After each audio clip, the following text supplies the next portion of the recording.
I was recently the dog show vet for the Gavilan Kennel Club dog show in Hollister, California, and always get a kick of seeing how competitive people are about their breeds and how they get ready to show them and how involved they are with them and the stories behind it. So I had a couple stories that I thought were funny that I'd share with you. But I think people forget that dogs are all from wolves, and these are all designer dogs that we brought in for our own purposes of showing them off as we like them. So we also introduce a lot of problems, which I'll talk about later. But I talked to a couple breeders, like this nice lady that had these rough-coated collies, and she told me a little bit about them. So you put the powder on to make the hair coat nice and white, huh? Right, and to give it a little more bulk. Great. So they have. And where'd you see the collies, the rough-coated collies come from? They're from the Highlands of Scotland. Oh, great. They're used as a garter and herder of sheep. They got popular with Lassie and Laddie, of course, like you said. Right. In this country, they were very popular in the late 1800s with Queen Victoria. Oh. She had collies and a few other purebred dogs. There. Yeah, this is Victoria, and her registered name is RX Victoria's Secret. Ooh. And she is beautiful. She was the winner at Westminster for the Ascot Cockers last year. She got invited to go show there. And how did you get started? I just love that story. Like I was telling my friend, I was interested in a Cocker Spaniel when I was a teenager, and my parents wouldn't let me have one, and we had Labrador Retrievers at that time. And my next door neighbor had a Cocker Spaniel that I just loved, and it always greeted me every day when I got home from school. And so when I graduated from college, I wanted to buy myself a Cocker Spaniel. Oh, that's great. What a great story. Yeah, she's beautiful. Thanks.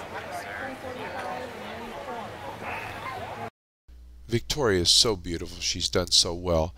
Many cockers can be fraught with skin and ear problems. You see, purebreds can have much more problems than the average mixed breed or mutt because we breed these problems into them. So we have to be careful about what we do with our designer dogs. Hey, Nova Scotia duck tolling? Duck tolling retriever. Tolling like T-O-L-L? Yes, like luring. And so They lure the ducks. they're the smallest retrievers. Yeah, smallest retriever, longest name. Congratulations.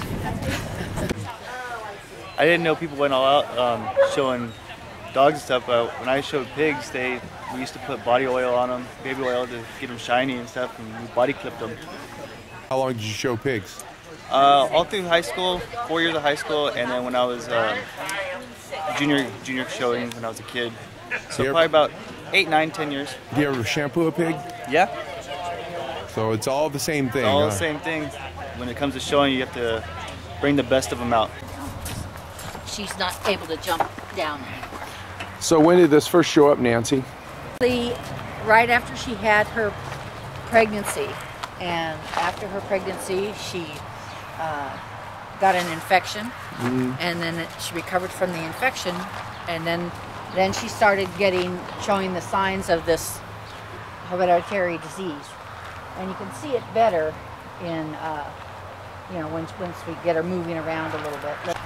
This is just the beginning stages of the disease. Very outgoing dog, very athletic. She has upped her food, and she's still having trouble keeping weight on her. But I've seen this dog in action. This dog can run and jump, and it just is always going. And you see how tentatively she's walking, as if she's having trouble finding her balance and her footing. Come on, Phoenix. Oh, yeah. It does feel good. She's probably thinking it feels good today. Normally she really likes this. She's being kind of tolerant here. Come on, Phoenix. Come on. Boop, boop, boop. Come on. Sprayed poor Phoenix with water, and you'll see as Phoenix shakes, it's not real obvious, but she does get a little bit off balance, and she was a real active dog, so this is very uncharacteristic for her. And that's what happened. The brain controls the balance, and her brain's just in the beginning stages of starting to deteriorate. Me for Okay. Phoenix has a ataxia. It's been known in several breeds, and it's called abiotrophy, or abiotrophy. And that's where the cerebellum it deteriorates, and the cerebellum is in charge of all our movements. So when that happens, everything gets a little wonky. Why does it happen? Well, it's breeding, it's genetics. It's what happens is the genetics of the brain tissue is not good, and the axons and the dendrites and the coverings over them don't wear like they should, and they start to deteriorate. And then what happens is you get shorts in the system and things don't work right. So that's what the cerebellar ataxia is. So let's see if we can show it. I'm gonna walk away with her, and you might see her sway side by side, and then we're gonna walk back, and you'll see her lift her front legs a little more than normal. We're gonna follow her over a few months to see what happens in her gait. We're trying to encourage and put this out there, educate and give knowledge to people so they realize what ataxia is. It's been started to seen. I've seen it in Yorkies, I've seen it in poodles, I've seen it in pugs, and now learned that it's prevalent in the bearded collies, and now we're seeing it in the terriers, the Staffordshire Terriers. So what we want to do is, if you want to make sure your dog is clear of it, and don't breed for it. That's obvious, but we need to get it out there so people realize, and veterinarians realize what it is. I did a search on the VIN, the Veterinary Information Network, and it's on there, but not a lot of veterinarians know what it is yet. So this is for all of you that have dogs and all of veterinarians that need to know about these diseases. So remember, all our dogs are from the wolf, and all the breeds that we have today are because we design them and want them for specific purposes, or just because they look beautiful or act a certain way.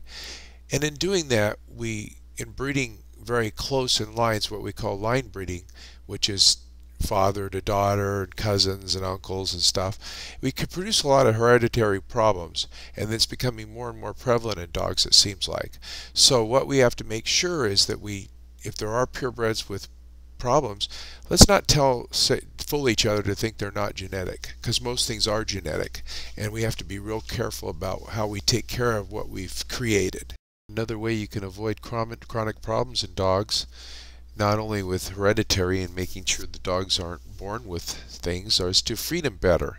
A better diet often causes problems like itchy skin, itchy ears, vomiting, and diarrhea to go away. Most veterinarians aren't trained to do things preventatively. We use medicines, and when it comes back we use a stronger medicine or different medicine.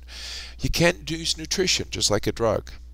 Take a look at Dog Dish Diet. It's not just about cooking, it's about what you can feed from home and what you can mix in your regular dog food. Have a great day.